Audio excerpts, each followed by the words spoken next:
Hello, എല്ലാവർക്കും നമസ്കാരം. നർത്തകി എന്ന് തന്നെ വരികയാണ്. നർത്തകി അല്ല കേട്ടോ, ഇനി അറിയാതെ നർത്തകി എന്ന് വന്നുപോയി. അപ്പോൾ ഞാൻ എന്തായാലും ഇത് കട്ട് ചെയ്യുന്നില്ല, ഇങ്ങനെ തന്നെ വരട്ടെ. നിങ്ങൾക്ക് ഇത്രയും നാളും അറിയുന്ന നർത്തകി ഡാൻസ് അക്കാദമി എന്നുള്ള പേര് നമ്മളൊന്ന് മാറ്റുകയാണ് കേട്ടോ. നമ്മൾ മീൻസ് നമ്മളും നിങ്ങളും എല്ലാവരും കൂടി അക്സെപ്റ്റ് ചെയ്യാം. എന്തുകൊണ്ട് പേര് മാറ്റുന്നു എന്ന് വെച്ചാൽ, എനിക്ക് ഒരുപാട് ഡ്രീംസ് ഉണ്ട്. നമുക്ക് എങ്ങനെ കൊണ്ടുപോകണം, എൻ്റെ ക്ലാസ്സുകൾ എങ്ങനെ പോകണം, അങ്ങനെ ഒരുപാട് കാര്യങ്ങളുണ്ട്. അപ്പം ഈ ഒരു പേര്, നർത്തകി എന്നുള്ള പേര്, ഡാൻസിനെ കുറിച്ച് അറിയുന്നവർക്കറിയാം. നർത്തകിയുടെ കോസ്റ്റ്യൂംസിൻ്റെയൊക്കെ ചില സ്ഥാപനങ്ങൾക്ക് ഇങ്ങനത്തെ പേരുകളുണ്ട്. നർത്തകി ഡാൻസ് കോസ്റ്റ്യൂംസ് എന്ന് കണ്ടിട്ടുണ്ട്. നർത്തകി ഡാൻസ് അക്കാദമികൾ വേറെയുണ്ട്. അപ്പോൾ നമ്മൾ എടുക്കുന്ന സമയത്ത് ചിലപ്പോൾ ഒരു പക്ഷേ ഭാവിയിലേക്ക് എനിക്കത് ദോഷമായിട്ട് വരും. അപ്പോൾ അതുകൊണ്ട് തന്നെ യുണീക്കായിട്ടുള്ള, എനിക്ക് എൻ്റേതെന്ന് പറയാനൊരു പേര് വേണം. അങ്ങനെ ഞാനൊരു പേര് എത്തിച്ചേർന്നിട്ടുണ്ട്. നമുക്കതിലേക്ക് വരാം. ഞാൻ സെലക്ട് ചെയ്തിരിക്കുന്ന പേര് ചിത്രാംഗന എന്നാണ് കേട്ടോ. ചിത്രാംഗന ഡാൻസ് അക്കാദമി എന്നാണ്. അത് ചിലപ്പം നർത്തകിയുടെ അത്ര വരത്തില്ലായിരിക്കും. നർത്തകി നല്ലൊരു പേരാണ്. ഒരു പക്ഷേ മനസ്സിലെനിക്ക് അങ്ങനെ നർത്തകി നല്ലൊരു പേരാണ്, എല്ലാവരിലേക്കും പെട്ടെന്ന് എത്തുന്ന പേര്. പക്ഷെ ചിത്രാംഗന അത്ര പെട്ടെന്ന് എത്തിക്കൊള്ളണമെന്നില്ല. പക്ഷെ ചിത്രാംഗന ഡാൻസ് അക്കാദമി ബൈ കലാമണ്ഡലം ചിത്ര എന്നാണ് വരിക. ചിത്രാംഗന എന്നുള്ളത് 2014 ആദ്യമായിട്ട് ഒരു ഓർഗനൈസേഷന് വേണ്ടിയിട്ട് ഞാൻ ചെയ്തൊരു പ്രൊഡക്ഷനായിരുന്നു. പിന്നീട് യൂട്യൂബിൽ വന്നപ്പോഴൊക്കെ ആയാലും ഞാൻ ആ പേരിടാനൊന്നും ആഗ്രഹിച്ചിട്ടുമില്ല, ചിന്തയിലും പോയിട്ടില്ല. അത് മനസ്സിൽ വന്നിട്ടില്ല എന്നുള്ളതാണ് സത്യം. നമ്മൾ ചിന്തിച്ചിട്ടാണ്. ഇപ്പോൾ എൻ്റെ ചിന്തയിൽ അത് വന്നിട്ടേ ഇല്ല. എനിക്ക് തോന്നുന്നു 2014 പ്രൊഡക്ഷൻ. ഇത്രയും വർഷങ്ങൾക്ക് ശേഷം ഇപ്പോൾ 2026 ഈ പേര് മാറ്റണം എന്നുള്ള ആലോചന. കാരണം നമുക്ക് വേറെ കുറച്ച് കാര്യങ്ങൾ ചെയ്യാനുണ്ട്, അത് വഴിയെ നമുക്ക് പറയാം. ചിത്രാംഗനയുടെ അർത്ഥം മനസ്സിലാക്കുമ്പോൾ, ചിത്ര എന്നുള്ള വാക്കിന് മനോഹരമായത്, വർണ്ണാഭമായിട്ടുള്ളത്, വർണ്ണശബളമായത് എന്നൊക്കെയുള്ള അർത്ഥമാണ്. കലാപരമായത്, സൃഷ്ടിപരമായത് എന്നുള്ള അർത്ഥമൊക്കെ ഉണ്ട് കേട്ടോ അതിനകത്ത്. അങ്കന മീൻസ് നമുക്കറിയാം, പെണ്ണ്, ദിവ്യസ്ത്രീ എന്നൊക്കെ. സ്ത്രീ അതേ ഉള്ളൂ, അങ്ങനെ വരും. ഇനി ഇതൊന്നുമല്ല രസം. ഈ പേര് ഒരു താന്ത്രിക സാഹിത്യത്തിലൊക്കെ വരുമ്പം, ഇതെൻ്റെ ഒരു യോഗയൊക്കെ എന്നെ പഠിപ്പിക്കുന്ന ഒരു സാർ എന്നോട് പറഞ്ഞതാണ്.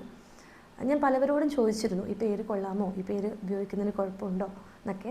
അപ്പോൾ അദ്ദേഹം എന്നോട് പറഞ്ഞത്, ഇല്ല ചിത്ര, നല്ല പേരാണ്. കാരണം താന്ത്രിക സാഹിത്യത്തിലൊക്കെ ഈ പേരിന് സർഗാത്മകമായത്, അല്ലെങ്കിൽ കലാപരമായത്, ഭാവന, സമൃദ്ധി, പിന്നെന്താ, സൃഷ്ടി, ഐശ്വര്യം, കരിഷ്മ എന്നൊക്കെ നമ്മൾ പറയില്ലേ, അത്തരം ഈ ഒരു ചിത്രാംഗന എന്നുള്ള നാമം അതുമായിട്ടൊക്കെ ബന്ധമുള്ളതാണ്. പ്രത്യേകിച്ചും കലാപരമായിട്ടുള്ളതാണ്. അങ്ങനെ നമുക്ക് ചിത്രാംഗനയെ നമ്മുടെ കൂടെ കൂട്ടാം. ചിത്രാംഗന ഡാൻസ് അക്കാദമിയാണ് ഇനി മുതൽ. എനിക്കും അത് എത്രത്തോളം പറഞ്ഞ് ശീലം, പക്ഷെ എനിക്കിഷ്ടമായി, എനിക്കത് ഇഷ്ടപ്പെട്ടു. അത് ഞാൻ ഓക്കെയാണ്. കാരണം നമുക്ക് എത്രയായാലും നമ്മുടെ സ്വന്തമായിട്ടൊരു സാധനം വരുമ്പോൾ സന്തോഷമല്ലേ. അത് എത്ര ചെറുതാണെങ്കിലും വലുതാണെങ്കിലും നമുക്ക് നമ്മുടേതെന്ന് പറയുമ്പോൾ ഒരു സന്തോഷമുണ്ട്. അങ്ങനെ അപ്പോൾ എന്തായാലും ചിത്രാംഗന തന്നെയാണ് ഉചിതമായിട്ടുള്ള പേരെന്ന് എനിക്ക് തോന്നി. അത്രയേ ഉള്ളൂ. ഇനി രണ്ടാമത്തെ കാര്യം എന്നുള്ളത്, ജൂലൈ മാസം പുതിയ അഡ്മിഷൻ ആരംഭിക്കുകയാണ്. താല്പര്യമുള്ളവർ താഴെ കാണുന്ന നമ്പറിൽ വാട്സപ്പ് ചെയ്താൽ മതി കേട്ടോ. ഇൻഡിവിജ്വലായിട്ട് ക്ലാസ് എടുക്കുന്നുണ്ട്, ഗ്രൂപ്പ് ക്ലാസ്സുകളുണ്ട്, മാസ്റ്റർ ക്ലാസ് ആയിട്ടുണ്ട്. അപ്പം ജൂലൈ മാസം കുറച്ചധികം ഗ്രൂപ്പ് ക്ലാസ്സുകൾ വരാൻ സാധ്യതയുണ്ട്. അപ്പോൾ അത് ഒരുപാട് പേർക്ക് പഠിക്കാൻ പറ്റും. അത് നമ്മളുടെ മന്ത്ലി 4 ക്ലാസ് അങ്ങനെയുള്ള ക്ലാസ്സുകളാണ്. മന്ത്ലി 4 ക്ലാസ്സാണ് ഉണ്ടാവുക, വീക്ക്ലി 1 എന്ന രീതിയിൽ. അപ്പോൾ അങ്ങനെ അത് ഒരു സൈഡിലൂടെ നമ്മൾ പോകും. അത് അതിൻ്റെ ഡ്യൂറേഷനൊക്കെ അവിടെ പറയും. ഇതല്ലാതെ മൂന്നാമതായിട്ട് എനിക്ക് പറയാനുള്ളത്, വിനിയോഗ സീരീസ് വരുന്നുണ്ട്. അതായത് മുദ്രാസാധന എന്നുള്ള രീതിയിൽ മോഹിനിയാട്ടത്തിലെ വിനിയോഗത്തെ വിനിയോഗം എന്ന് വെച്ച് കഴിഞ്ഞാൽ എന്താണ്? വിനിയോഗം എന്ന് പറഞ്ഞാൽ ഉപയോഗിക്കലാണ്. നമ്മൾ വിനിയോഗിക്കുക, പണം വിനിയോഗിക്കുക, അല്ലെങ്കിൽ ഇന്നത് വിനിയോഗപ്പെടുത്തി എന്നൊക്കെ പറയില്ല. അതുപോലെ മുദ്രയുടെ പ്രയോഗ രീതിയാണ് വിനിയോഗം. 24 മുദ്രകളുണ്ട്. അപ്പോൾ അതിൽ ആ 24 മുദ്രകളുടെയും വിനിയോഗത്തെ നമ്മൾ ഇപ്പോൾ സൂര്യൻ, രാജാവ് എന്നൊക്കെ പറഞ്ഞിട്ട് വരും. അങ്ങനെ 24 മുദ്രകളുടെ വിനിയോഗം, അതിനെ അർത്ഥസഹിതം പഠിക്കും, നോട്ട്സ് തരും, ശ്ലോകം പഠിക്കും, ഓരോ വാക്കിൻ്റെയും അർത്ഥം. വിനിയോഗം എന്നുള്ളത് വൊക്കാബുലറിയാണ് കേട്ടോ. നമ്മളിപ്പോൾ സൂര്യൻ, സൺ, പിന്നെന്താണ് കിങ്, രാജാവ്, ഗജം, അങ്ങനെ ഓരോ മുദ്രയും മോഹിനിയാട്ടത്തിൽ എങ്ങനെ എടുക്കുന്നു എന്നുള്ളതാണ്. ഭരതനാട്യമൊക്കെ നമുക്ക് പിന്നീട് ചെയ്യാം. ഇത് രണ്ടുമാണ് ഞാൻ കൈകാര്യം ചെയ്യുന്നത്, മോഹിനിയാട്ടം, ഭരതനാട്യമാണ്. യൂട്യൂബിൽ മോഹിനിയാട്ടത്തിൻ്റെ ചാനൽ മാത്രമാണിത്. പക്ഷേ ഭാവിയിൽ നമുക്ക് ഭരതനാട്യത്തിലേക്ക് തിരിയാം, ഒന്നും വിഷയമല്ല, അത് ചെയ്യാവുന്നതേ ഉള്ളൂ കേട്ടോ. അപ്പോൾ അങ്ങനെ എന്താ പറഞ്ഞു വന്നതെന്ന് വെച്ച് കഴിഞ്ഞാൽ, വിനിയോഗത്തിൻ്റെ എനിക്ക് തോന്നുന്നു ജൂലൈ 13-ാം തീയതിയാണ് വരുന്നത്. അത് വരും, ഇനി അപ്ഡേറ്റ് ചെയ്യാം ഞാൻ. ജൂലൈ 13-ാം തീയതി മുതൽ ആ 3 വീക്സ്, ജൂലൈ മാസം മൺഡേ ടു ഫ്രൈഡേ 3 വീക്സ്, അതായത് 15 ഡേയ്സിലാണ് ആ ഒരു കോഴ്സ് ഉണ്ടാവുക. അതൊരു ഗ്രൂപ്പായിട്ടാണ് ഞാൻ എടുക്കുക. 15 ദിവസം ടൈമൊക്കെ വാട്സപ്പിൽ എങ്ങനെയാണെന്ന് വെച്ചാൽ എൻക്വയറി വരുന്ന സമയത്ത് അറിയിക്കാം. ഇത്രയേ ഉള്ളൂ. ആ വിനിയോഗം പഠിക്കണം. അത് 15 ഡേയ്സ് കൊണ്ട് ഓൺലൈൻ ക്ലാസ് ഉണ്ടാകും, നോട്ട്സ് ഉണ്ടാകും, വീഡിയോ പ്രൊവൈഡ് ചെയ്യും കേട്ടോ.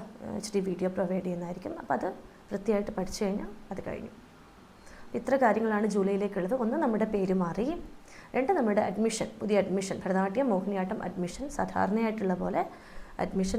ഇപ്പോൾ ഞാനിങ്ങനെ ക്ലാസ് അഡ്മിഷൻ തുടങ്ങാൻ കാരണം എനിക്ക് തോന്നുന്നു എന്നെ അറിയുന്നവർക്കറിയാം, ഒരുപാട് പേര് ക്ലാസ് ചോദിച്ചിട്ടുണ്ടായിരുന്നു. കുറച്ച് നാളായിട്ട് നമ്മൾ പുതിയ ക്ലാസ് അനൗൺസ് ചെയ്തിട്ടില്ല. അപ്പോൾ അതുകൊണ്ട് പുതിയ ക്ലാസ് ജൂലൈ 1st വീക്ക് കൂടി സ്റ്റാർട്ട് ചെയ്യുന്നുണ്ട്. താല്പര്യമുള്ളവർ നിങ്ങളുടെ സമയവും എൻ്റെ സമയവും ഒക്കെ ഒത്തുവരുവാണെങ്കിൽ നമുക്ക് തുടങ്ങാം, മുന്നോട്ട് പോകാം. മൂന്നാമത്തെ കാര്യമാണ് മെയിനായിട്ടുള്ളത്. അത് ജൂലൈ 13th തുടങ്ങും. അത് 15 ദിവസം കൊണ്ട് ആ മുദ്രാഭാഗം മൊത്തം നമ്മൾ ക്ലിയർ ചെയ്യും. അത്രയേ ഉള്ളൂ. ഓക്കെ, അപ്പം അങ്ങനെ. അപ്പോൾ ഇനി എന്തായാലും നമുക്ക് ചിത്രാങ്കന ഡാൻസ് അക്കാദമി എന്നൊക്കെ പറഞ്ഞ് ശീലമാവാം. നിങ്ങളും അതുമായിട്ട് യൂസ്ഡ് ആവട്ടെ. കാണാം കേട്ടോ. ശരി, എന്തായാലും താങ്ക് യു സോ മച്ച്. എന്നെ എല്ലാവരും സപ്പോർട്ട് ചെയ്യുന്നതിന് ഒരുപാട് നന്ദിയുണ്ട്. തുടർന്നും നിങ്ങളുടെ സപ്പോർട്ട് പ്രതീക്ഷിക്കുന്നുണ്ട്. മെസ്സേജൊക്കെ ഇടുന്നത് എനിക്ക് സന്തോഷമാണ്. അപ്പോൾ നമുക്ക് തോന്നും എന്താണ്, അതൊക്കെ നോക്കൂട്ടോ നമ്മൾ. ഞാനതൊക്കെ നോക്കാറുണ്ട് കേട്ടോ, സത്യം പറയാലോ. എനിക്കതൊക്കെ ഇഷ്ടമാണ്. മെസ്സേജുകളൊക്കെ ഞാൻ നോക്കാറുണ്ട്, കാണാറുണ്ട്. ഒരു ഇൻസ്പിറേഷൻ തന്നെയാണ് ഒക്കെ അങ്ങനെ. ഓക്കെ, അപ്പം ഇനി എന്താ ഉള്ളത്, നിങ്ങൾക്ക് ജതിസ്വരത്തിൻ്റെ ഒരു ഫുൾ വീഡിയോ വരാനുണ്ട്. അത് കഴിഞ്ഞിട്ട് എന്തഹ വല്ലഭ എന്നുള്ള പദം എടുത്തു തരാം. ഓക്കെ, ശരി, താങ്ക് യു സോ മച്ച്.